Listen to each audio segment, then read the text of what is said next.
Two hulls, S-21 Bolívar and S-23 Sucre, slipped under the Thermocline, silent, blind by choice. Their radar picture was stale, their target a single American amphibious ship skirting the EEZ. Above them, it was actually a US carrier strike group with layered defenses and airborne hunters ready. The subs launched a shallow warning torpedo. The Americans built an acoustic thread, launch, powered run, detonation, then silence. 3 seconds of restraint kept weapons cold. How did misread echoes and delayed data get both sides here? Before we move on, please take a moment to subscribe to the channel and like the video. If your radar says one slow amphibious ship is near your EEZ, why are 9 American warships about to hear your torpedo? Ashore, the coastal display showed one fat return, crawling at 12 to 14 knots along the boundary. The operators trusted the composite track coming from chained legacy radars, each sweeping in broad strokes and handing their data through relay towers that added minutes of delay with every hop. By the time the picture reached the duty officer, it was hours old, but stable. A single blob, big, slow, predictable. The patrol plan wrote itself. Send 2 boats, stay dark, shadow, and be ready to signal if the contact edged closer.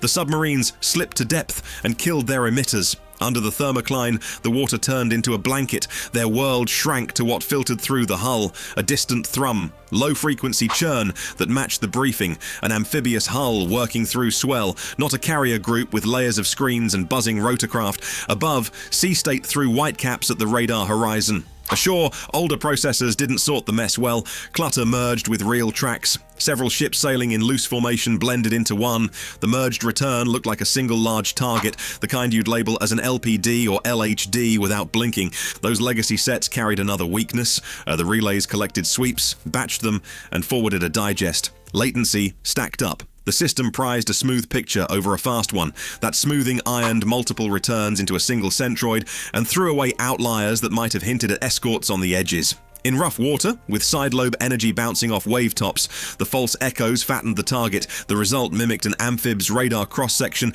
amplified by sea clutter that the older filters treated as part of the contact. Back at the Combat Information Center, the watch flagged the amphib loitering near the line. The track drifted, slowed, and held its course. Command sent a narrow directive: shadow and prepare a non-escalatory signal if it turned inbound. No active sonar, no periscope above the horizon, unless ordered. Maintain depth under the layer to keep the boats hidden from any towed array sweeping the area. Thermocline masking helped the plan and hindered it. The temperature jump bent sound, trapping some noise above the layer and scattering other parts into long, weak paths. It created odd artifacts, like echoes one might find under ice, where the ceiling bounces sound back at itself. Down at depth, passive sonar picked up distant aviation ops as a smear of surface churn. Intermittent, broadband, easy to write off as weather or merchant screws. Helicopter rotors beating air modulated the water in a way that, at range and under a strong layer, blurred into the noise floor. Their rules stayed tight. No active pings that would give them away. Hold depth to avoid a towed array's sweet spot. If approached, send a shallow running torpedo on a straight course. Preset to self-destruct, well clear. Internally, that counted as a sovereignty message. We see you. Stay out. The crews aligned bearings from both boats for a tidy geometry, a controlled show of presence with minimal risk. They did not know that the soft, routine sound over them came from sorties cycling and picket screens turning steady racetracks around a carrier hull. So what outdated radar technology led Venezuelan submarines to misidentify a massive US strike group? Legacy processors merged several ships into one, and relays delayed the picture long enough to ossify a ghost.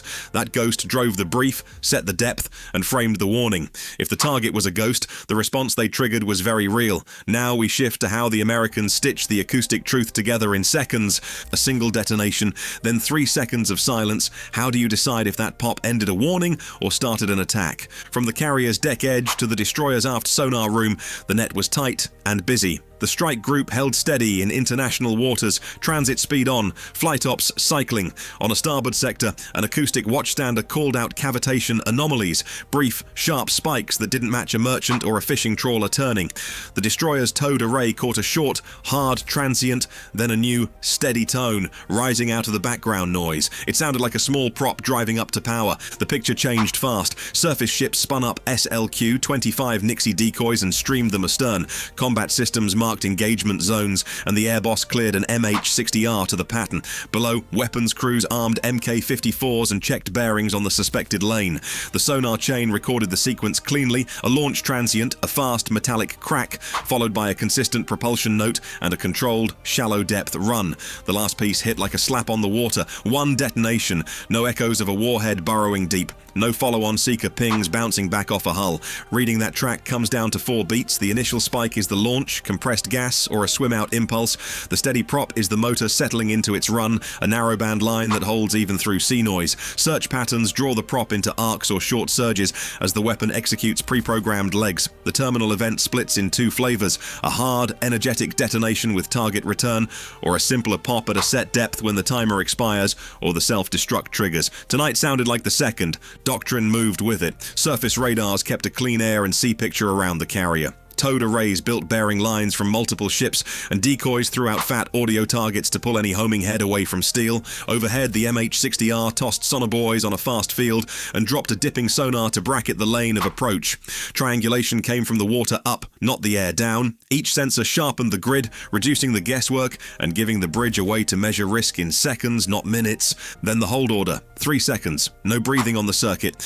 The crew braced, safeties off but fingers curled. Everyone listened for the one thing that would flip the switch: returning pings from an active seeker closing the range, or a second launch transient riding in behind the first. Nothing came back. The water, agitated but clean, carried only the decoy's false heartbeats and the helo's rotor slap smearing into the layer. A shallow run detonation without follow-on pings points to a programmed end run or self-destruct. Active homing leaves a fingerprint, regular, rising pings, Doppler shifts, and a change in motor note as the weapon turns into the target. Without that, the logic tilts toward a capped warning shot, not a live attack curve. That technical call met the legal one. International waters mean freedom of navigation, but a torpedo near a protected asset triggers self-defense thresholds. The risk was clear: retaliate too fast and you ignite a regional crisis.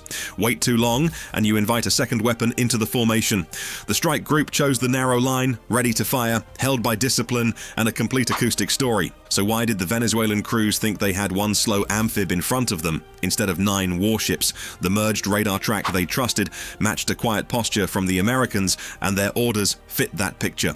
The US sensors saw the torpedo's whole life cycle, and when no second threat appeared, chose Restraint. The weapon's bubble trail faded, the subs eased back under the thermocline, and both sides reset bearings for the night. What comes next sits in the space between what sensors can prove and how long a commander will wait. Exercise shared protocols for warning shots and responses, with timers and thresholds that both sides understand. If latency can start a firefight, clarity can stop one. What would your Navy upgrade first?